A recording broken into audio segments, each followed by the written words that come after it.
Hey everybody, welcome to Randi Sands and the Mediumship Crew.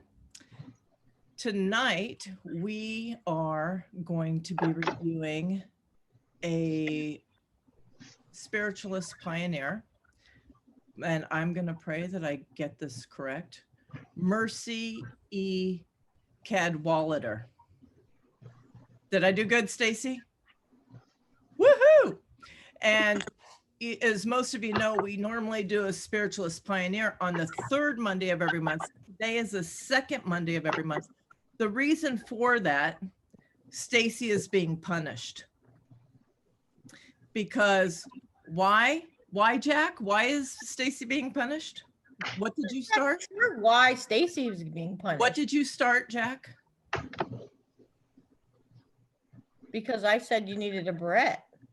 Yes, and everybody, because I said you needed a barrette. no, because everybody jumped on the bandwagon with it. Like Stacy's wearing one now, so is Colleen, and I don't know who else. So the other day I said that I was going to come in looking like a hoo-ha hell razorback clam. So here we are. Did you glue your hair? Okay. Yes, my hair hasn't grown out enough yet to put it up, but you know what? Whatever. It's not going in a barrette. A barrette would have been nicer. Yeah, I'm fine with it. So what we're going to do is we're going to give Stacy the floor to start us off, because this woman is actually quite amazing. And she's wearing a barrette, if you notice. Just kind of take a look in her hair. Because that was the requirement, is that you found her with a barrette. And you did. Good job. I did. Perfect. Yes, the barrette. See, exactly. So she's probably one of my favorite pioneers, actually. And I think she's probably should be known as one of the most, I don't know, forward ones, if you would. She is actually considered the animated encyclopedia of spiritualism. That's kind of her role. But she was born in Philadelphia, and she was born in 1867. And when she was in her 20s, she actually started working for a publishing company, which again, back in that time, you know, you're talking 1890s, not common to have women in publishing. And she was actually known, and people had quoted her to be one of the most regal, most prettiest, tallest, leanest, cutest wearing women of her times. But she really hit it off in the publishing company.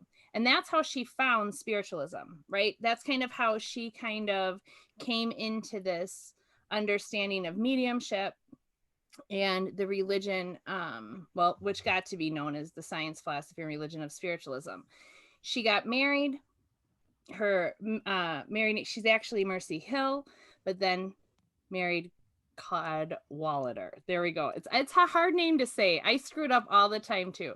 So my advice is marry people with simple last names. Right? It's just kind of easier that way, right? But they ended up moving to Chicago. Which apparently you did not follow. Right? I was thinking the same thing.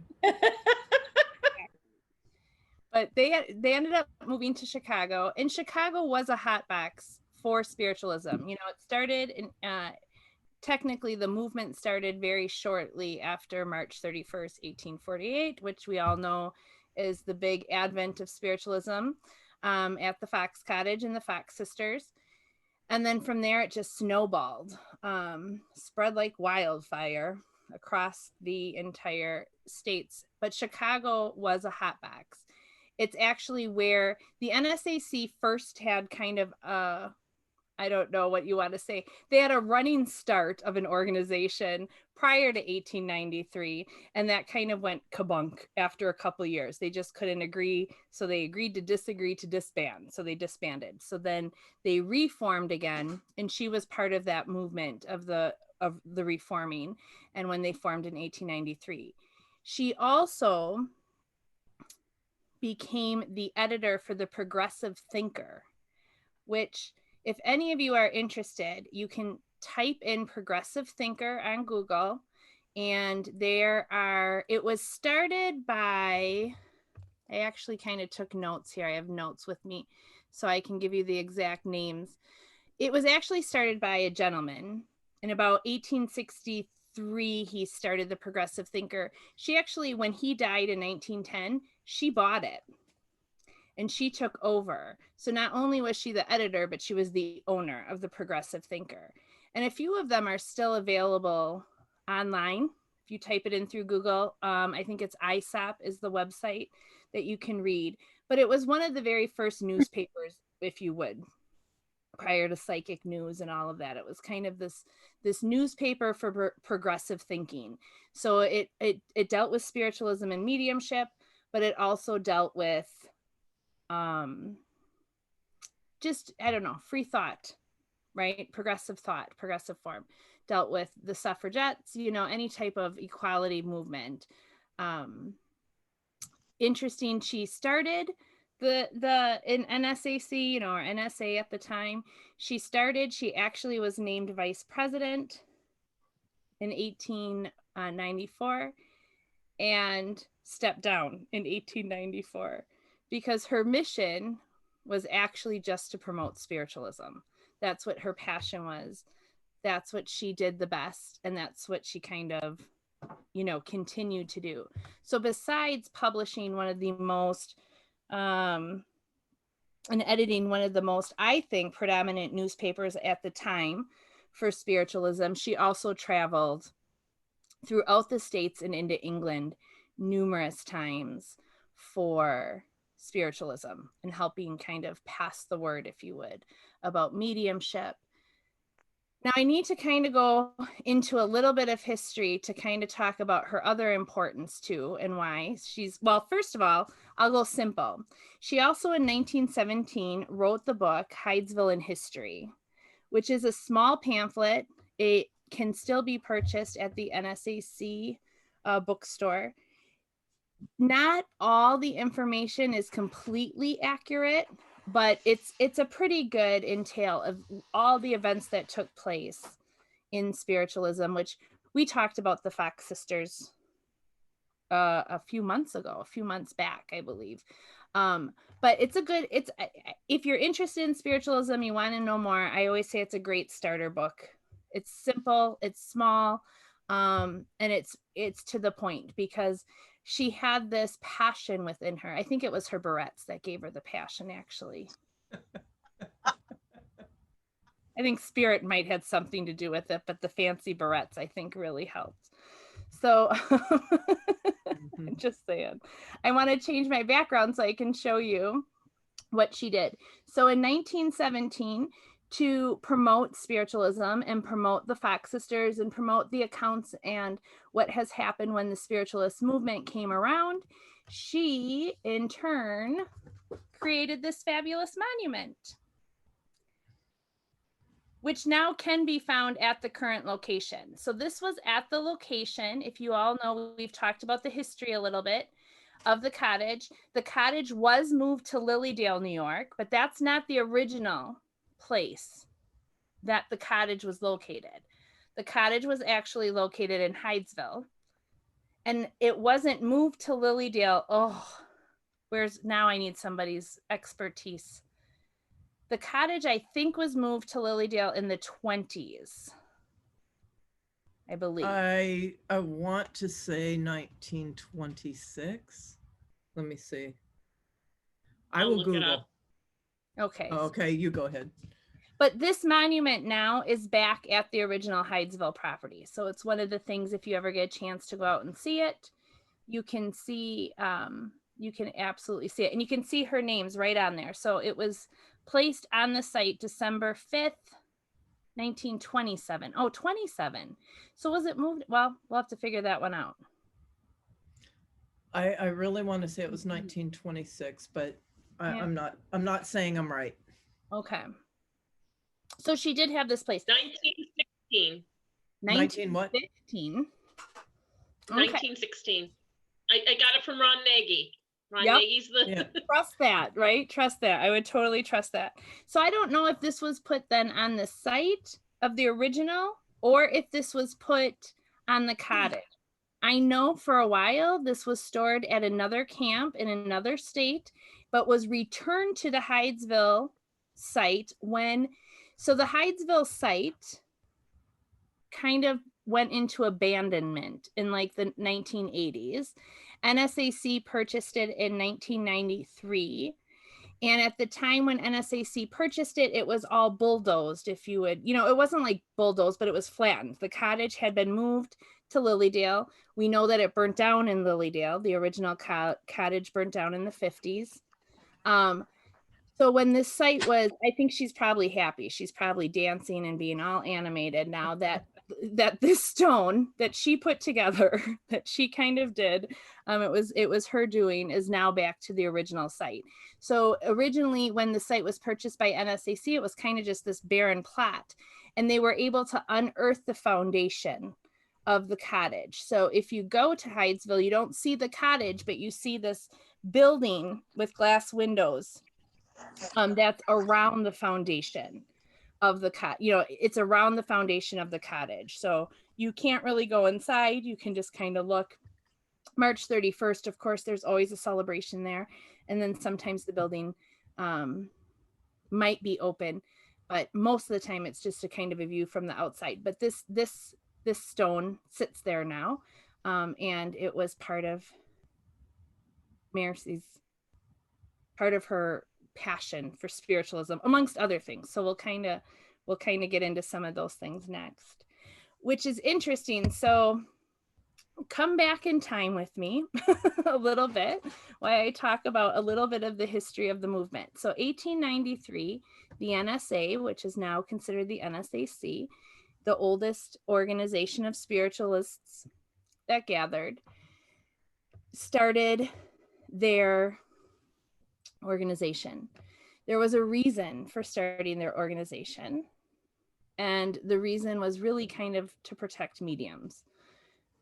So she was just an inspiration. I admire her so much. Her whole life was invested in spiritualism.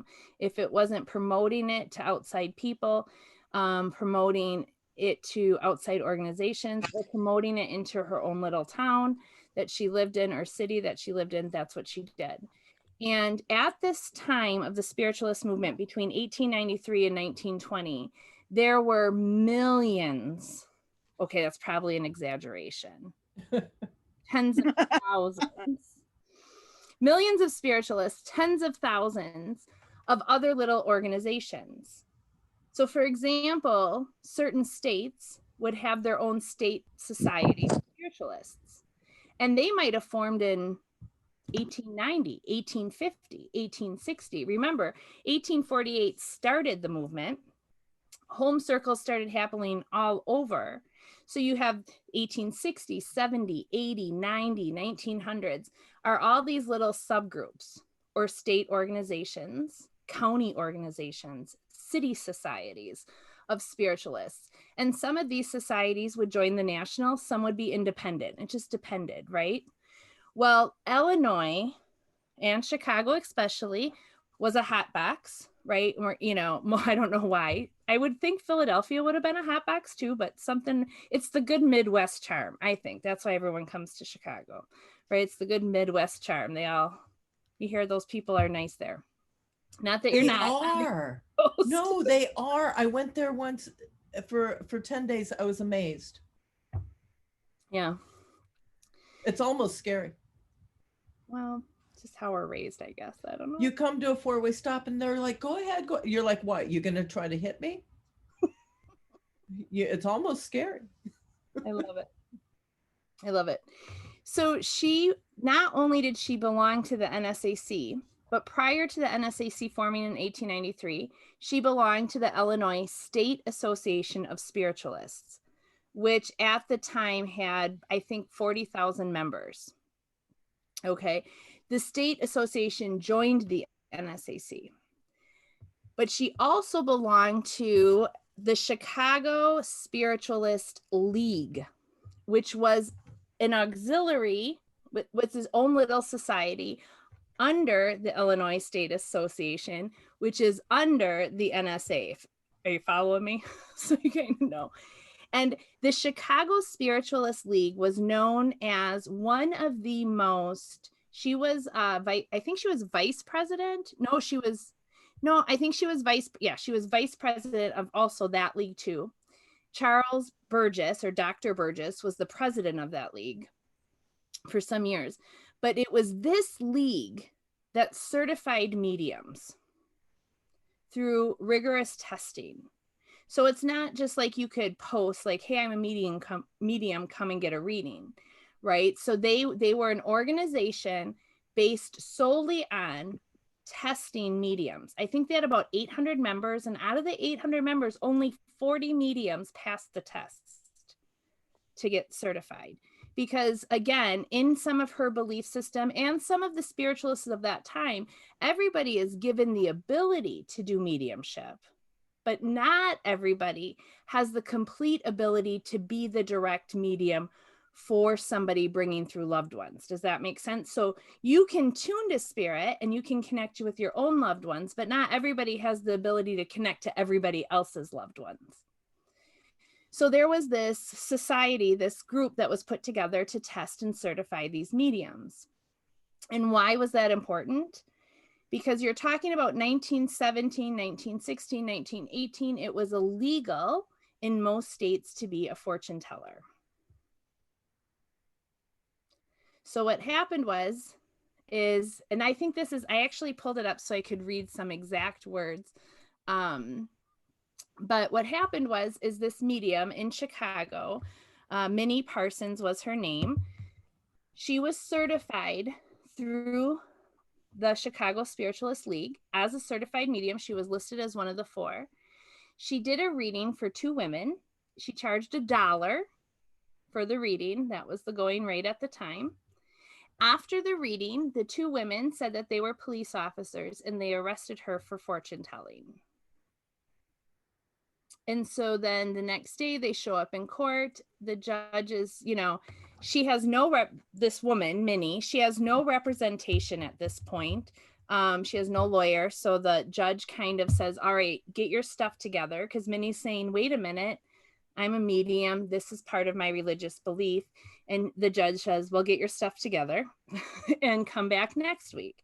So of course she contacts the Chicago Spiritualist League, which contacts the Illinois State Association, which contacts the NSA, which then gets her a lawyer. And so they go to court the following week.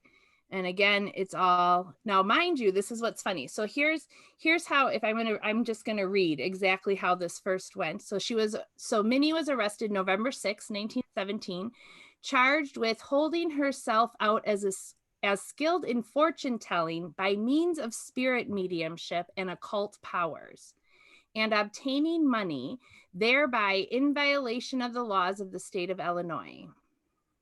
So she literally was arrested for giving this reading. Now, mind you, the whole time that this was going on, the reading was going on, these 2 women never said anything. They probably were agreeing to what was being said.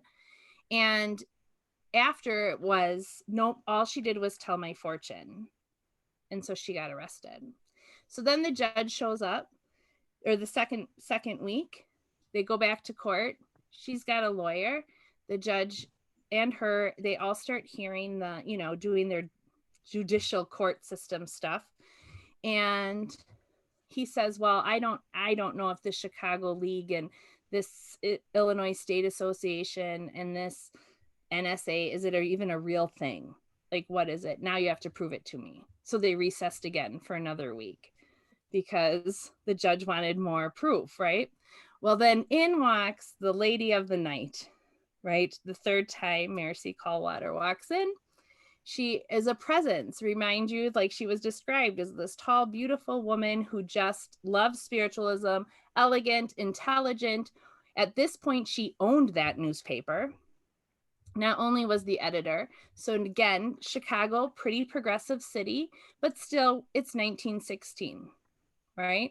She walks in and she just basically reads the judge his rights. Like, here's our bylaws, here's our constitution, here's, our documentation, that this is literally what she is doing, is the practice of mediumship, which is part of our religion. And so that case was actually dismissed, and they actually changed the law, not until I think it was 1921 when the next person was arrested, because let me tell you, she went back to court again. And she had to explain to the judge the whole story of who she was, why she was the way she was, why our organization was the way it was. She had to do all of that.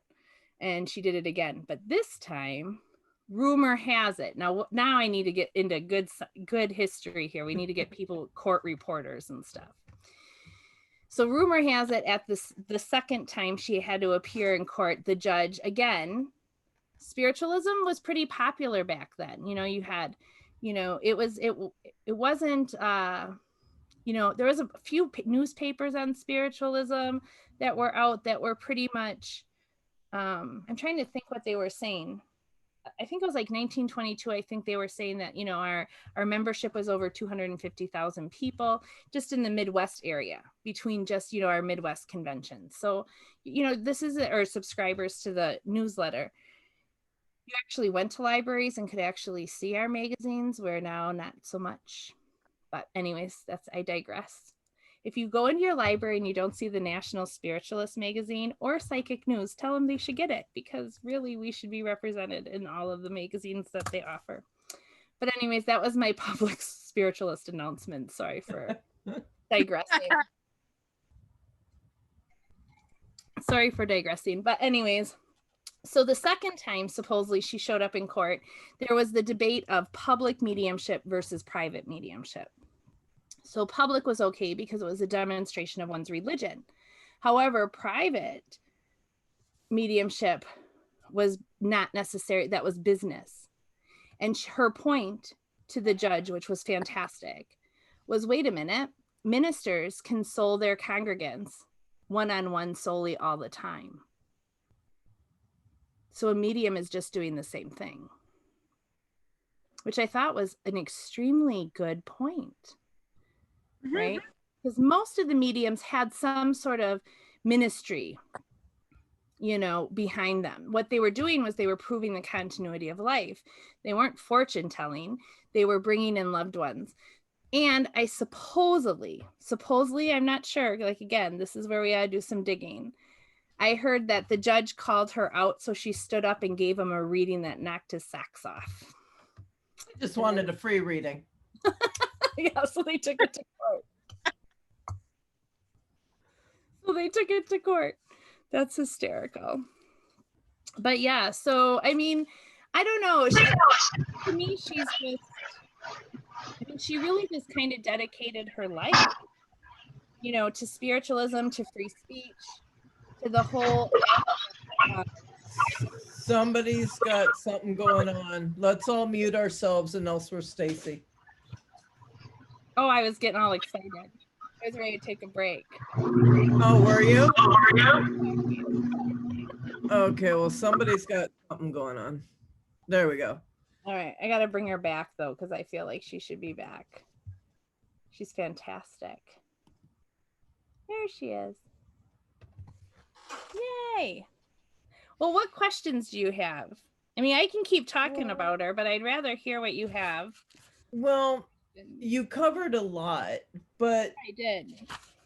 Are there any other more specific ways that she championed spiritualism? Which, I mean, that was a lot there, but is there any other avenues that you didn't mention? She had some really high friends, let's just say. Like, she was friends with Emma Harding Britton. We haven't really talked too much about her yet, but she's a fantastic pioneer. She actually brought it to England, and she traveled to England 3 or 4 times. Actually, I was just thinking of that too. I don't know if I have it here. That's the court case. I was looking for something else. But yeah, she was known to travel to England a lot to help spread spiritualism there. And if you really look, I would suggest, if you love spiritualism, look into the involvement of spiritualism throughout England too. It's quite different because it actually started in the US. It didn't start in England and come over.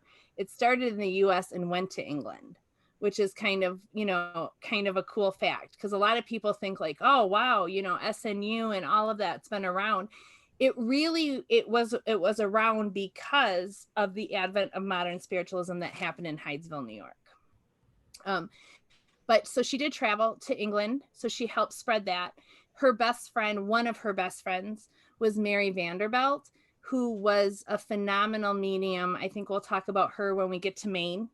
She's from Camp Etna, or the state of Maine. She was a phenomenal trance medium. And both of them were very good friends. And when Mary Vanderbilt passed to the world of spirit, it was Miss Cadwallader that wrote. I know it's a hard name. I always just end up calling her Mercy, but then I feel like I'm about to sing the Hillary Duff song, like, so I have to be careful, But she wrote the book. There was like a book written that kind of, and I think we should do this. I mean, I can't believe we stopped doing it, but it's the times we live in. There was actually when Mary Vanderbilt passed to the world of spirit, a book was written on behalf of Mary Vanderbilt. So all the spiritualists from all over the world wrote in talking about their experiences with Mary, and Mercy put it all together. She was the creator of that book. She even got trance speeches. Like I said, Mary Vanderbilt was a trance medium. So she actually put some of her talks into the book. So it's a fantastic book. It's hard to find, but it is a fantastic book. And she was also the author of that book. But so she had friends in high places in the movement. Like I said, she was part of the forming of the 1893 convention of the NSA when we truly took form. She was again, I think I give her mad props for knowing her boundaries, because she was appointed honorary vice president of the national organization, and like less than a year later said, yeah, you know what, I want to be a missionary instead. That's what I want to do. I know you mentioned at least her year of birth. Do you know the day? Her birthday particular, September 30th, 1867. September 30th. Okay. Yeah, and she passed to spirit December 1934. I believe, like most of her activity, I couldn't find out when the progressive thinker actually ended. I would assume it ended close to her passing, if not, I don't know if it went on. I couldn't really find out information of that. I mean, it started, I think I have it down. Yeah. She became the owner in 1910. She became the editor a few years before that, and a man owned it, and she bought it from him when he passed to spirit in 1910. So I don't know if it really went on past her transition or not.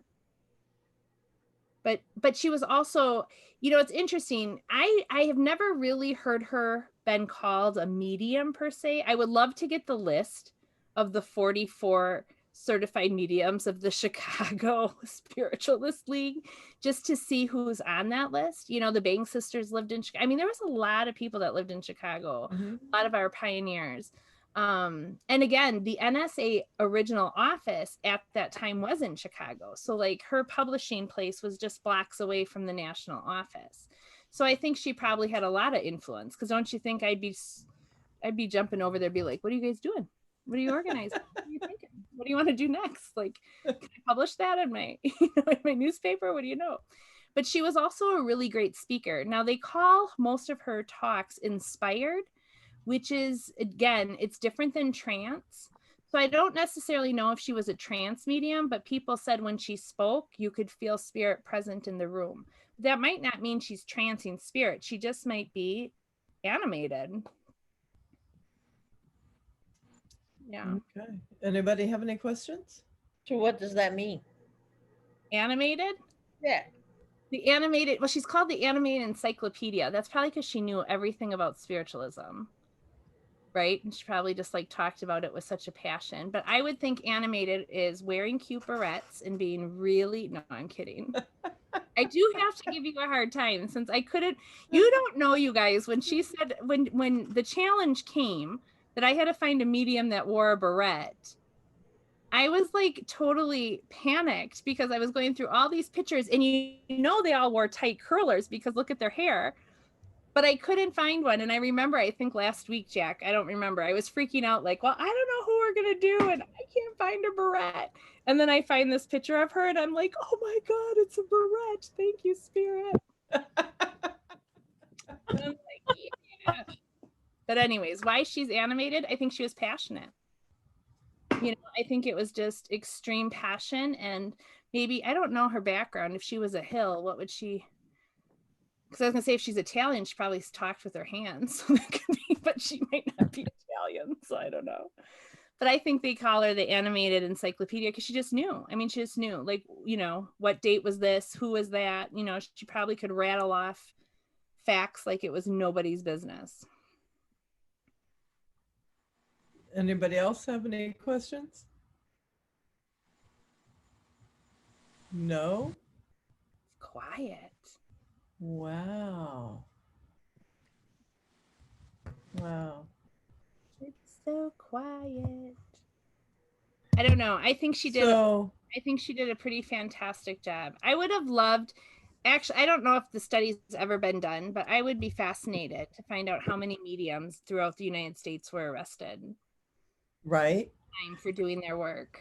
So Colleen, didn't you do workshops at Camp Etna, if I remember right, last year? Was it Camp Etna?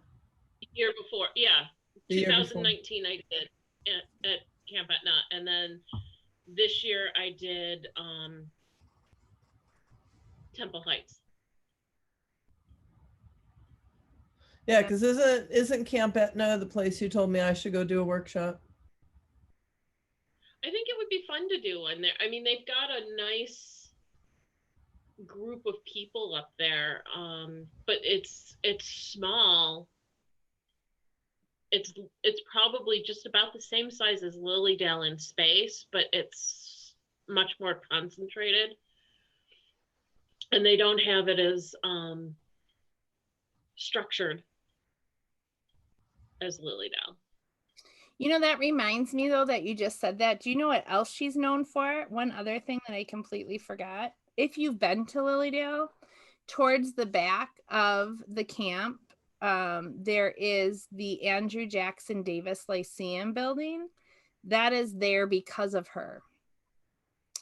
She she got together with a few other pioneers and that was their goal. She was considered also one of the greatest lyceumists. There's a word we don't ever use anymore. Colleen, when's the last time you've heard that word? I don't think I've only read about that word. What is the word? The Lyceum tours were like a big thing, but it wasn't just mediums that would go on these tours. It would be like people like Susan B. Anthony would go on the Lyceum tours, and anybody that wanted to change revolutionary thinking, they would go on these tours and they go all over the country. Yeah. To all these camps. Yeah. So a lyceumist. So instead of like a teacher, or I don't know, it was because Andrew Jackson Davis came up with the lyceum. Actually, I think it was, I think you kind of need to look at the history of the word lyceum because I think it's Harriet Wilson who was, I think it was Harriet Wilson, I'm pretty sure. She was, she kind of came up with the lyceum too. Andrew Jackson Davis had a forethought of it, if you would. He had a vision when he was, you know, working with his guides, his spirit guides. He had a vision about children.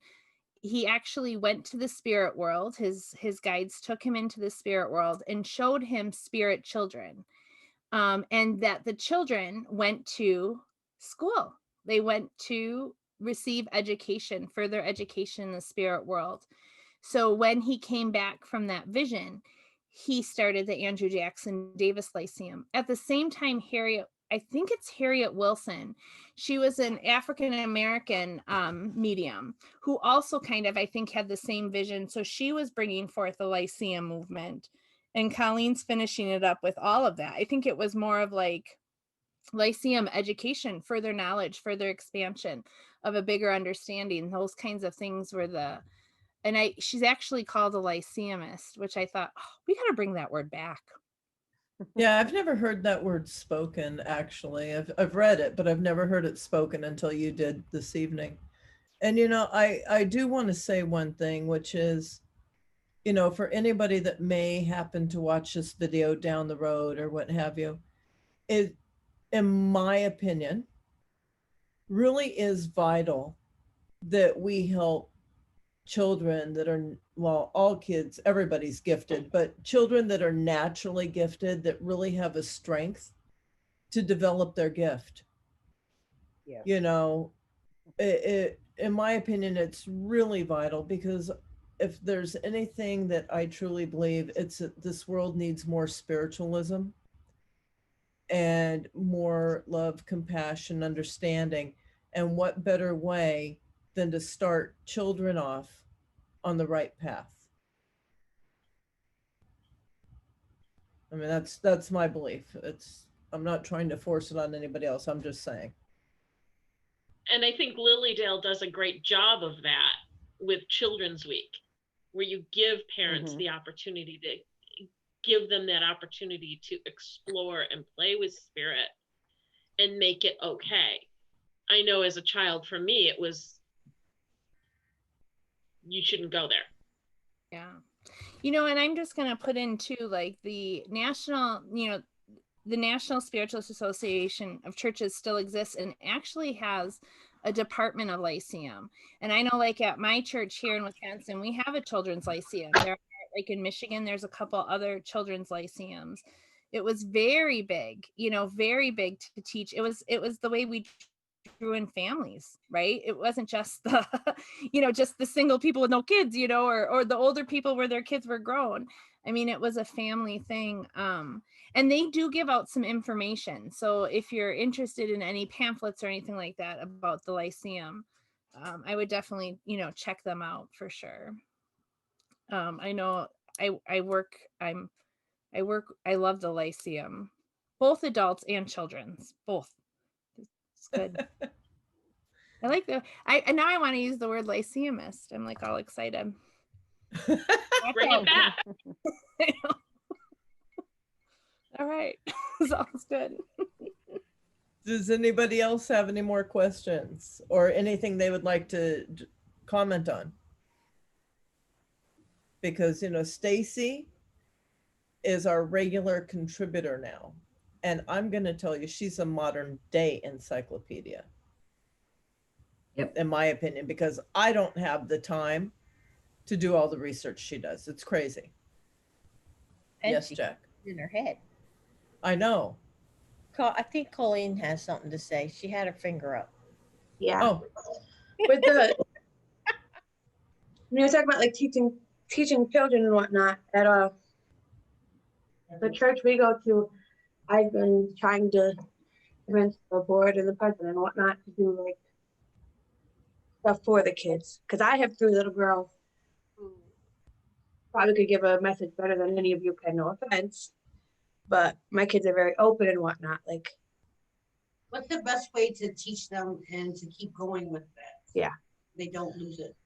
I think that would be a good topic for another night, because I think we can go on and on and on about that.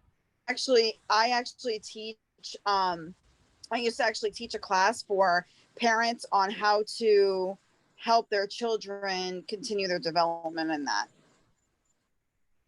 Yeah, there's a few of us that do, but I mean, I think that's a big topic that would be interesting for a night just to focus on that. What do you guys think? I agree. Yeah. That'd be great. yeah. Okay, so maybe we'll do that the last week of this month, the last Monday of this month. Okay. That sound good, everybody? Yep. Okay, Jack, Yep. you got a job. Yep. Your job, Jack, is to remind me. Jack, you get a lot of work. I No, just, she doesn't. Yeah. I know, right? Have a lot of responsibilities. You people just don't know.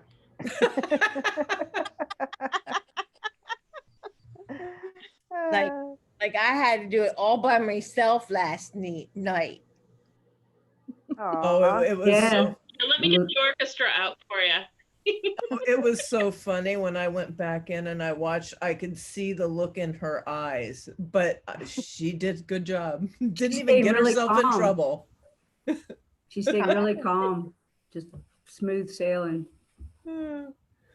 All right, so if nobody has anything more to add, I think what we'll do is we'll take us down off of Facebook Live. Yeah, I just want to add And one other thing though, Randy. oh, sure. I can't get enough of this woman. I can't stress enough how much, like, if anything you walk away from tonight, her ability to stand in her truth was probably one of the most that's probably why I find her just so inspiring.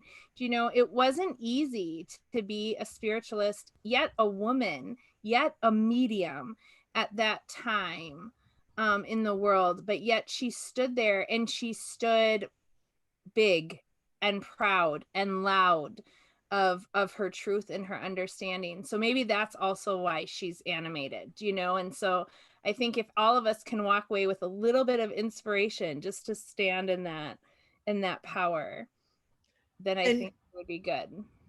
And you know, that is absolutely huge, because those of us that are mediums know firsthand what it's like to come out of the closet with it. I mean, it was my best kept secret. It was my best kept skeleton in the closet for years, until Spirit just finally, you know, nudged me one time too many and kind of pushed me over the edge to put it out there. But you know, there's a lot of fear with mediums when they first come out, because you don't know how your family's going to react. You don't know how your friends are going to react. You don't know how you're going to be received in general, you know, and it takes a lot of strength to stand in your truth and stand in your spiritual positioning. It's not easy. So, you know, I just want to put that out there that, you know, in my mind, it is worthy of a lot of respect for any medium, let alone one from that era, being a woman and being a business person and everything else that she was. And a Brett wearer. Oh gosh. Oh my gosh, what are we gonna do? All right, so with that, I think We aren't doing anything. yeah. Yeah. Don't do a check. Don't do a check. Not today. Don't do it. I have to come up with something for next week. We will. All right, so let's say goodnight to the good people. Good night, good Good night, people. Good night, good people. Good night, everybody.